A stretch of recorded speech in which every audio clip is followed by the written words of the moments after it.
సాధారణంగా మనం దేవుని దగ్గరికి వచ్చినప్పుడు మన విషయాలు చెప్పుకోవాలంటే మనకి ఇష్టం ఉండదు. ఆ కారణం చేత దేవుడు బహుశా మన అపజయాన్ని జయముగా మార్చలేకపోతున్నాడేమో. Be real, be honest, be sincere.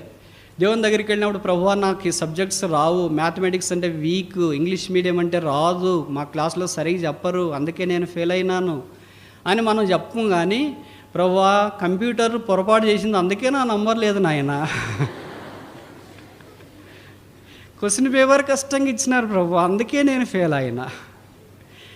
ఆ పేపరు వాల్యుయేషన్ చేసేవాళ్ళు చాలా కష్టమైన వాళ్ళు అంట, అందుకే నేను ఫెయిల్ అయినా. అవన్నీ అవసరం లేదు, దేవుడు అలాంటివి కోరట్లేదు. నీ బలహీనత ఏమో నీవు నేరుగా దేవునితో చెప్పాలని దేవుడు కోరుచున్నాడు. ప్రభువా నాకు చదవడం అంటే ఇష్టం లేదు నాయన, అందుకే ఫెయిల్ అయినా అని చెప్పొచ్చుగా. క్లాస్కి వెళ్ళడం అంటే పరిచయం లేదు ప్రభువా, అందుకే ఫెయిల్ అయినా అని చెప్పొచ్చుగా. అలాగే వాస్తవంగా దేవునితో నువ్వు చెప్పు. Be real, be honest. పిల్లలారా మీ ఇద్దరు మీకు ఏమైనా ఉన్నదా, అడిగి మీ యుద్ధం ఏమైనా ఉంటే తీసుకెళ్ళడానికి వచ్చాడా యేసుప్రభువు 7 మంది శిష్యుల దగ్గర? లేదు, వారికి సహాయం చేయటి కొరకే వచ్చాడు. కనుక దేవుడు మనల్ని అడుగుతున్నాడు, మనతో మాట్లాడుతున్నాడు అంటే మనకు సహాయం చేయటి కొరకే మనతో మాట్లాడతాడు. దీన్ని మనం అర్థం చేసుకోవటానికి నేను ఈ చిన్న ఉదాహరణ చెప్పడానికి ప్రయత్నం చేస్తాను. ఉదాహరణకు చూడండి, మనం ఒక షోరూమ్కి వెళ్ళి మొబైల్ ఫోన్ కొన్నామనుకోండి. మొబైల్ ఫోన్ కొన్న వెంటనే మీ తల్లిదండ్రులు కానీ ఫ్రెండ్స్కి కానీ మీరు చేయలేని ప్రయత్నం చేస్తారు. వెంటనే ఆ నంబర్ నొక్కారనుకోండి, మీరు ఎవరికి కాల్ చేయాలనుకున్నారో వారు లైన్లోకి వస్తారా రారా? నాకు తెలుసు మీరు చాలా తెలివైన వాళ్ళు కనుక జవాబు చెప్పరు. వాళ్ళు లైన్లోకి రారు. కారణం ఏంటంటే నీ మొబైల్ ఫోన్ యాక్టివేట్ కాలేదు. దాన్ని యాక్టివేట్ చేసుకోవాలంటే ఏం చేయాలా? మొబైల్ పీస్ తీసుకుంటే సరిపోదు, దానికి సిమ్ కార్డు కూడా అవసరం. సిమ్ కార్డ్ ఎక్స్పాన్షన్ ఏంటి? Small interface module. Small interface module. ఆ చిన్న కార్డ్ వేసుకుంటే ఫోన్ యాక్టివేట్ అవుతుంది. అప్పుడు తల్లిదండ్రులకు కానీ స్నేహితులకు కానీ సేవకులకు కానీ నువ్వు మాట్లాడదలుచుకున్నప్పుడు మాట్లాడవచ్చు. కనుక ప్రతి ఒక్క వ్యక్తి ఒక మొబైల్ ఫోన్, సిమ్ కార్డు యేసు ప్రభువు అనుగ్రహించే రక్షణ.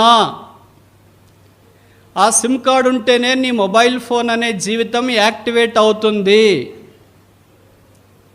Salvation in master, SIM SIM అంటే సాల్వేషన్ ఇన్ మాస్టర్, ఆ యజమానిలో ఉన్న రక్షణ. ఆ సిమ్ కార్డ్ ఎప్పుడైతే రక్షణ అనేది వస్తుందో అప్పుడు మొబైల్ ఫోన్ యాక్టివేట్ అవుతుంది. అప్పుడు నీవు దేవుడితో మాట్లాడవచ్చు. దేవుని నంబర్స్ ఏంటి? చాలా ఉన్నాయి. ఆదికాండం మొదలుకొని ప్రకటన గ్రంథం దాకా అవన్నీ ఎల్లో పేజెస్.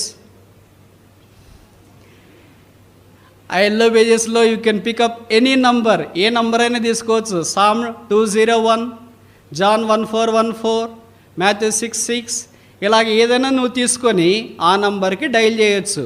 యేసు ప్రభు వారికి చాలా నంబర్లు ఉన్నాయి.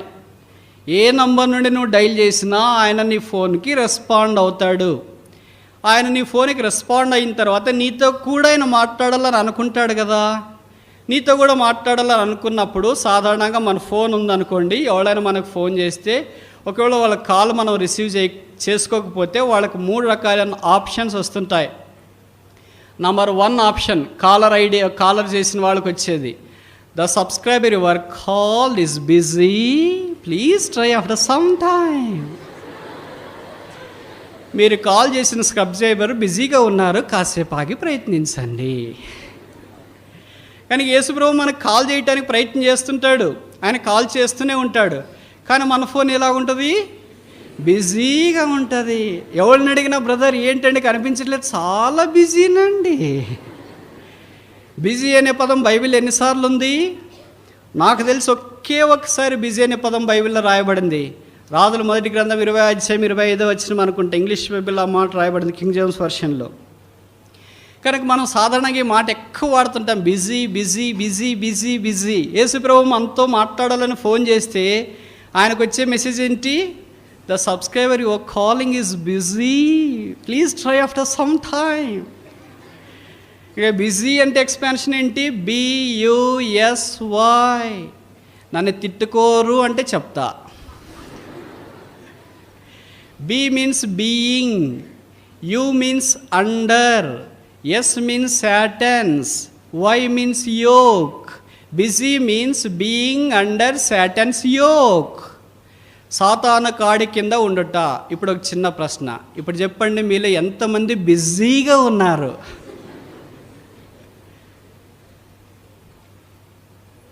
సరే, యేసుప్రభు ఇంకోసారి కాల్ చేసాడు అనుకోండి.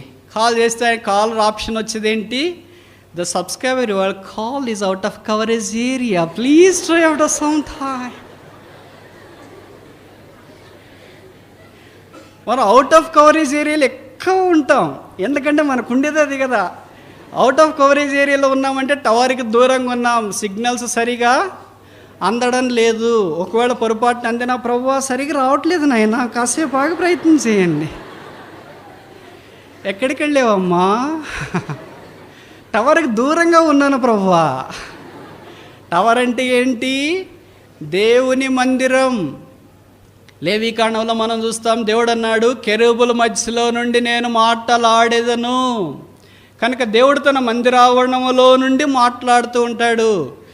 ఈ మందిరావరణం అనే టవర్ దగ్గరికి రక్షించబడిన సిమ్ కార్డు తీసుకొని మొబైల్ ఫోన్స్ ఇక్కడికి వస్తే, అప్పుడు దేవుడు మాట్లాడుతున్నప్పుడు టవర్ దగ్గర ఉంటుంది కనుక సిగ్నల్స్ బాగా పనిచేస్తే కనుక స్పీచ్ క్లారిటీ ఉంటుంది. సాధారణంగా మనం దీన్ని వినటానికి ఇష్టపడము. అందుకనే మనకు సాతానుడు యేసుప్రభు ఫోన్ చేసేటప్పుడే సాతానుడు అంతకుముందే ఫోన్ చేసింటాడు. వాని కాల్ వచ్చిన వెంటనే, అబ్బా మా ఫ్రెండా, ఖచ్చితంగా లిఫ్ట్ చేయాల్సిందే. మన భాష అంతా వాడికి బాగొచ్చు, ప్రైజ్ ది లార్డ్ అంటే వచ్చు, వాక్యం అంటే వచ్చు, యూత్ క్యాంప్ అంటే తెలుసు. మనకంటే ముందు యూత్ క్యాంప్కి వచ్చి కూర్చున్నాడు తెలుసా? ఎక్కడ కూర్చున్నాడు అని అడగొద్దండి. కనుక మనం సాతానుడితో ముచ్చట్లు పెడతాం, కానీ దేవుడితో భవిష్యం మనం మాట్లాడటానికి ఇష్టపడమేమో.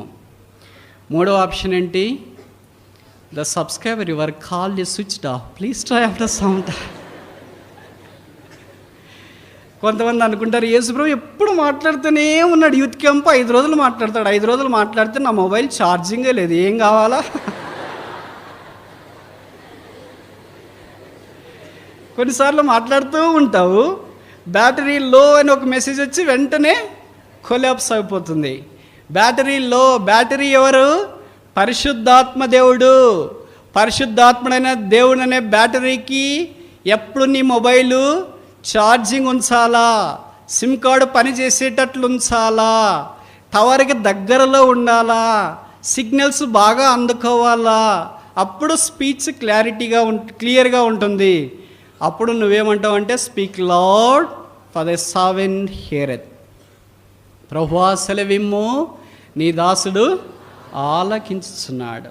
అలాగ లేకపోతే మనం ఏమంటాం, ప్రభువా ఈ యూత్ క్యాంప్కి రాలేను నాయనా, నాతో ఏం మాట్లాడాలనుకున్నావో అది అట్లే పెట్టు, నెక్స్ట్ యూత్ క్యాంప్కి ఇచ్చేసి. ఇప్పుడు చెప్పండి, మీలో ఎంతమందికి సిమ్ కార్డు ఉంది మీ మొబైల్ ఫోన్కి? రెండవ ప్రశ్న, మీ మొబైల్ ఫోను ఎంతమందికి బ్యాటరీ ఫుల్ అనే ఆప్షన్ వచ్చింది? మూడవ ప్రశ్న, మీ మొబైల్ ఫోన్ ఎక్కడికి వెళ్ళినా కూడా సిగ్నల్స్ రిసీవ్ చేసుకోగలదా? చేసుకోదండి. ఎందుకని? మనది బిఎస్ఎన్ఎల్ కనెక్షన్ కదా. బిఎస్ఎన్ఎల్ అంటే ఏంటి? నాకు తెలుసు మీరు ఇది చెప్తారని. హైదరాబాద్లో చాలా తెలివైన వాళ్ళు కదా. Bharatiya Sanchar Nigam limited, believers social network limited. ఇది చాలా బిజీగా ఉంటుంది. బిలీవర్స్తో మాట్లాడుతూ ఉంటారు. Believers social network limited. అందుకని దేవుడు మనం మనతో మాట్లాడుతున్నప్పుడు మనము గ్రహించలేకపోతూ ఉంటాం. How to turn failure to success. అపజయాన్ని జయముగా మార్చుట ఎట్లు? మొదటిది నియమం ఏంటి? బిలీవ్ ఇన్ గాడ్, దేవుని యందు విశ్వాసం ఉంచుట. రెండవది బీ రియల్, హానెస్ట్, సిన్సియర్, వాస్తవికముగా ఉండట. ఆ 7 మంది శిష్యులు యేసుప్రభు యొద్ద వాస్తవికంగా ఉన్నారు కనుక, దేవుడు వారితో మాట్లాడిన దానికి స్పందించారు కనుక, వారి విస్తారమైన చేపలు బట్టి దేవుని కొరకు తిరిగి వాడబడే స్థితిలోనికి వచ్చినట్లు వాక్యంలో మనము గమనిస్తూ ఉన్నాం. ఖాళీ జీవితాలు నింపబడిన జీవితాలుగా మార్చబడ్డాయి. రాత్రి అపజయము, ఉదయకాలం జయం. మూడవ నియమము, Beware of the material things in relation to the God's word. లోకపరమైన సంగతులకు సంబంధించి దేవుని వాక్యంతో సరిపోల్చుకొని జాగ్రత్త కలిగి ఉండుట. మనకున్న నైజం ఏంటంటే లోక వస్తువులు ఏదైనా సరే ఖచ్చితంగా ఆకర్షణీయంగా కనిపిస్తుంది. లోకములో అమ్మే ఏ వస్తువు కూడా అందవిహీనంగా ఎప్పుడు ఎక్కడ ఎన్నడూ కనిపించదు. ఉదాహరణకి మనం అడ్వర్టైజ్మెంట్లు తీసుకున్నాం అనుకోండి. ఏ అడ్వర్టైజ్మెంట్ చూసినా వాచ్ అడ్వర్టైజ్మెంట్ చూస్తే ఈ గడియారం నాకొద్దు అని అనిపిస్తుందా? మొబైల్ ఫోన్ అడ్వర్టైజ్మెంట్ చూస్తే ఈ మొబైల్ ఫోన్ నాకొద్దు అని అనిపిస్తుందా? షూ అడ్వర్టైజ్మెంట్ చూస్తే ఈ షూ నాకొద్దు అని అనిపిస్తుందా? మనం దైవిక దృష్టి కలిగిన వారముగా ఉండాలి. యోబు 1వ అధ్యాయంలో యోబు అన్నాడు, నేను తల్లి గర్భంలో నుండి దిగంబరుడుగా వచ్చాను, దిగంబరుడనై వెళుతూ ఉన్నాను. ఇలాంటి దృక్పథం యవనస్తులుగా మనకు కలిగి ఉండటం సాధ్యమేనా? మనకు అసాధ్యమేమో కానీ దేవుడికి సాధ్యము. యేసుక్రీస్తు ప్రభు వారు అలాగున్నాడు. యేసుక్రీస్తు ప్రభువే మనకు మాదిరి. కనుక తల్లిదండ్రులను ఇంటికి వెళ్ళిన తర్వాత ఎప్పుడు సతాయించడానికి ప్రయత్నం చేయొద్దు. వాళ్ళు ప్రతిరోజు ఒక డ్రెస్ వేసుకున్నారు, నేనైతే 2 డ్రెస్సులు తీసుకెళ్ళా, ఒకటి రాత్రి ఉతుక్కున్నా, ఇంకోటి తిరగరోజు వేసుకున్నా, అలాగ మార్చి వేసుకున్నా. వాళ్ళకు నాకు ఎంత తేడా ఉంది. నాకెందుకు బట్టలు గుట్టించవు? వాళ్ళు మంచి మొబైల్ నోకియా N సిరీస్ వాడుతున్నారు, నాకేమో పాతది ఒకటి ఇచ్చినారు, నాకు అలాంటిది ఎందుకు ఇవ్వకూడదు? వాళ్ళేమో హాండా సిటీ కారు వాడుతున్నారు, నాకేమో మారుతి 800 ఇచ్చారు, ఎందుకు మార్చకూడదు? ఇలాంటివి ఎప్పుడు మన మనసులోనికి పొరపాటున కూడా రాకూడదు. అన్ఫెయిర్ కంపారిజన్ అంటాం. కనుక వేరే వారికి ఉన్నాయి మనకు లేవు కనుక అవి మాకు ఉండాలి అని కోరుకొనట దైవ లక్షణం కాదు. అలా ఉండాలని కూడా నువ్వు అనుకోవద్దు. నీకు దేవుడు చక్కటి ఆరోగ్యం ఇచ్చాడు కదా, తల్లిదండ్రులు ఇచ్చాడు కదా, చదువు ఇచ్చాడు కదా, రక్షణ ఇచ్చాడు కదా, సంఘం ఇచ్చాడు కదా, వాక్యం ఇచ్చాడు కదా, సహవాసం ఇచ్చాడు కదా, పరిశుద్ధాత్మ దేవుని ఇచ్చాడు కదా, ఎంతకంటే ఇంకేం కావాలా? దీనిలో మనం కొనసాగుతూ నిశ్చలమైన ఆ రాజ్యంలో దైవ కృప పొంది దేవునితో సదాకాలం ఉండే భాగ్యము కొరకు ఆశపడట్లేదా? అందుకే పౌలు అపోస్తలుడు కొలస్సీ 3:1 అన్నాడు, మీరు క్రీస్తుతో కూడా లేపబడిన వారైతే పైనున్న వాటినే మనస్కరించుడి, లేదా పైనున్న వాటి మీదే మనస్సు పెట్టుడి. మన మనసంతా భూ సంబంధమైన వాటి నుండి తీసివేయాలి. కానీ విచిత్రమైన సంగతి ఏంటంటే మనకి ఎక్కువ గురుత్వాకర్షణ శక్తి ఉంది. మన కళ్ళు కిందకే చూస్తాయి కానీ పొరపాటు కూడా పైకి చూడవు. ఆ కారణం చేత కింద కనిపించినవన్నీ నాకు కావాలనుకుంటాం. ఒకసారి మనం చూసిన డ్రెస్ నాకు కావాలా, చూసిన మొబైల్ వాచ్ కావాలా, చూసిన వాచ్ కావాలా, ఏది చూస్తే అది కావాలా. మన కళ్ళు చాలా, ఒకవేళ ఆ మాట అంటే మీకు కోపం వస్తుందేమో, నా కళ్ళు చాలా చెడ్డవి, మన కళ్ళు చాలా డాష్, చూసినవన్నీ కావాలని కోరుకుంటాయి. కానీ యేసు ప్రభు కన్నులు చాలా మంచివి. ఆ కారణం చేత ఆయన నిర్మలమైన నిశ్చలమైన రాజ్యం కొరకై తన వారందరినీ సిద్ధపరుస్తూ వచ్చినాడు. ఈ దినాల్లో సాతాను ఏం చేస్తున్నాడంటే, మనం ఆ నిశ్చలమైన రాజ్యం వైపు మనస్కరించి ముందుకెడుతున్నాం కనుక మన గురి తప్పించటానికి సాతాను అనేక పన్నాగాలు పలుకుతున్నాడు. సాధారణంగా ఎక్కువ పాపంలోనికి యవనస్తులను లాగుతాడు అనేది కూడా ఉండొచ్చు. కానీ చాలామంది యవనస్తులు అలాంటి వాటి వైపు వెళ్ళరు. మరి ఏం వెళతాయి? మెటీరియలిజం. ఈ వస్తువు నాకుంటే ఎంత బాగుండు, ఇలాంటిది నా దగ్గర ఉంటే ఎంత బాగుండు, ఈ MP4, ఈ ఐపాడ్, ఈ ల్యాప్టాప్, ఈ N సిరీస్ ఇది ఉంటే నా దగ్గర ఎంత బాగుండు. All present days electronic gadgets must be at my disposal అనుకునే యవనస్తులు చాలామంది ఉంటారు. అది లేనప్పుడు ఏం చేస్తారు? వచ్చే డబ్బులు ఉంటే అది వేరే విషయం, కానీ డబ్బులు లేకపోతే స్నేహితులు ఎదురు నుండి అప్పు తీసుకునే వాళ్ళు కొంతమంది ఉంటారు. కనుక ఇవన్నీ దేవుని కార్యక్రమానికి, దేవుని పద్ధతికి భిన్నమైనవన్న సంగతి నీవు మరచిపోవద్దు. కానీ జ్ఞాపకం ఉంచుకోవాలి, ఆత్మ సంబంధమైన జీవితం సాగిపోవాలంటే అది చాలా సహజ సిద్ధమైన simple life. Don't try to live expensive life, try to live simple life. అబ్బా బ్రదర్ ఎంత సింపుల్ అండి, మా మందిరంలోకి అందరికంటే ఎంత సింపుల్లో ఆ సిస్టర్ మా క్లాస్లో ఎంత సింపుల్లో, మా మందిర్లో ఎంత సింపుల్లో, మా ఊర్లో ఎంత సింపుల్లో అని మనల్ని గురించి సాక్ష్యం ఇస్తే ఎంత బాగుండు. కానీ ఇలాగ మనల్ని గురించి లోకస్తులు విశ్వాసులు సాక్ష్యం ఇస్తారా? మనల్ని గురించి లోకస్తులు విశ్వాసులు సాక్ష్యం ఇచ్చేది ఎంత తక్కువ చెప్తే అంత మంచిది అనుకుంటా. యేసుక్రీస్తు ప్రభువారు నక్కలకు బొరేలు ఉన్నాయి, ఆకాశ పక్షులకు గూళ్ళు ఉన్నాయి, ఆయనకు తలవాల్చుకోవటానికి స్థలం లేకుండా పోయి. లోకంలో ఆయన సమస్తాన్ని కలిగి ఉండవచ్చు, కానీ ఆయన మన కొరకే మాదిరిగా ఉండటానికి సామాన్యమైన జీవితాన్ని జీవించడానికి ఇష్టపడ్డాడు. ఈ లోకం పెంటతో సమానమైనది ఎంచుకున్నాడు. మెటీరియల్ థింగ్స్, భౌతికమైన వస్తువులు అవసరం లేదనుకున్నాడు. కనుక సాతాను ఈ దినాల్లో ఏం చేస్తున్నాడంటే మన మనస్సులోనికి భౌతికమైన వస్తువుల విషయమై ఆశ, ఆలోచన అధికం చేస్తున్నాడు. దాని వెంట మనం పడుతున్నాం తప్ప దేవుని వెంట మనం పడట్లో వెనకబడి ఉన్నాం. అందుకొరకే సాతాను దీనికి ఒక ఆయుధాన్ని వాడాడు. ఆ ఆయుధం ఏంటంటే the world of advertisement. Advertisement world is the very trick of the devil. Satan యొక్క ట్రిక్కే అడ్వర్టైజ్మెంట్ వరల్డ్. ఎక్కడ చూసినా అడ్వర్టైజ్మెంట్కి ఖర్చు పెట్టే అంత బహుశా ఇంకా దేనికి ఖర్చు చేయట్లేదేమో అంటే తప్పు కాదేమో. కనుక సాతాను ఎప్పుడు పాపాన్ని ఇది పాపము అని చూపించాడు, దానికి ఆకర్షణీయమైన పూత పూస్తాడు. అది చూసేటప్పటికి ఎంత ఆకర్షణీయంగా ఉంది, ఇంత ఆకర్షణీయంగా పాపం ఉంటుందే, కాదే, భవిష్యత్తు పరిశుద్ధత అయి ఉండొచ్చు. అది టర్కీ దేశం.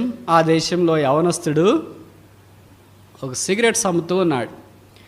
సిగరెట్స్ అమ్ముతూ ఉంటే ఎవరు సిగరెట్ తీసుకోవట్లేదు.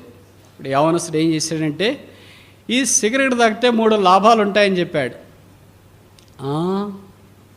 సిగరెట్ తాగితే హాని అని మేము చదివాం, కానీ 3 లాభాలు ఉంటాయి, మేము అప్పుడు లేదే అనుకున్నారు. ఏంటి ఆ లాభాలు అంటే యవనస్తుడు చెప్పాడు, ఈ సిగరెట్ తాగితే రాత్రిపూట వాళ్ళ ఇంట్లో ఎవరు దొంగలు రారు. అంత మంచి ఉపయోగం ఉందా? రెండవ ఉపయోగం ఏంటంటే ఈ సిగరెట్ తాగిన వాళ్ళు వీధిలో అమ్ముడు వెళ్తుంటే వీధి కుక్కలు వచ్చి వీళ్ళని కరవు. హైదరాబాద్లో అది మేజర్ ప్రాబ్లమే. మూడవ ఉపయోగం ఏంటంటే ఈ సిగరెట్ తాగితే వాళ్ళు వృద్ధులు గారు, వృద్ధాప్యం వారికి రాదు. ఈ 3 ఉపయోగాలు చెప్పేటప్పటికి ఆ భోగిలో ఉన్న వాళ్ళు వెంపర్లాడి సిగరెట్స్ అన్నీ కొనేశారు. ఇంకా ఆ పిల్లవాడు తిరిగి వారికి సిగరెట్లు అమ్మటానికి ఇంకా ప్యాక్స్ తీసుకొని బయలుదేరుతూ ఉంటే ఎవరో బాగా మీలాంటి తెలవైన హైదరాబాద్ కుర్రాడు ఏం చేశాడంటే పట్టుకున్నాడు. పట్టుకొని, బాబు నువ్వు సిగరెట్ తాగితే 3 ఉపయోగాలు అని చెప్పేవే, సాధారణంగా సిగరెట్ చట్టరీత్యా తాగడం హానికరం మనం ఏం చదివామంటే అప్పుడు అబ్బాయి చెప్పాడు, లేదండి 3 ఉపయోగాలు ఉన్నాయన్నాడు. అప్పుడు ఈ యవనస్తుడు అడిగాడు, ఏంటి ఉపయోగాలు అంటే ఆ కంపార్ట్మెంట్లో ఉన్న వాళ్ళంతా చూస్తున్నారు, ఉపయోగాలు ఏంటి. ఆ సిగరెట్ అమ్మిన వెండర్ చెప్పాడు, ఈ సిగరెట్ తాగితే మొదటి ఉపయోగం ఏంటి, ఇంట్లోకి దొంగలు పడరు. సిగరెట్ తాగటానికి ఇంట్లోకి దొంగలు పడకపోవటానికి ఏం సంబంధం ఉందండి అని అడిగాడు. అప్పుడు యవనస్తుడు చెప్పాడు, సిగరెట్లు అమ్మేవాడు సిగరెట్ తాగేది రాత్రే కదండి, రాత్రి తాగిన తర్వాత ఉదయం దాకా రాత్రి అంతా దగ్గుతూ ఉంటారండి, దొంగలు రారండి.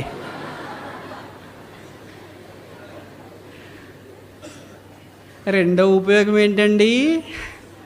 రెండవ ఉపయోగం అండి, సిగరెట్ తాగిన తర్వాత మీరు వీధిలో వెళ్తే కుక్కలు గరవు, వీధి కుక్కలు గరవు అండి. అది ఎలాగ సంబంధం, వీధి కుక్కలు గరవటానికి సిగరెట్ తాగటానికి ఏ సంబంధము అని అడిగారు ఆ ప్యాసింజర్స్. అప్పుడు ఈ సిగరెట్ వెండర్ చెప్పాడు, ఈ సిగరెట్ తాగి దగ్గి వంగిపోయింటారండి, చేతిలో కర్ర వచ్చి ఉంటుందండి, వీధేమో నడుస్తూ పోతుంటే మీ కర్రను చూసి వీధి కుక్కలు పరగో ఇంకెక్కడొచ్చి కరుస్తాయండి. చాలా బాగున్నాయా. మూడవ ఉపయోగం ఏంటి, ఈ సిగరెట్ తాగితే వృద్ధాప్యం రాదు. అట్లనా, ఈ సిగరెట్ తాగటానికి వృద్ధాప్యానికి ఏం సంబంధం ఉందంటే తాగితే అంతకాలం మీరు బతికితే కదండి.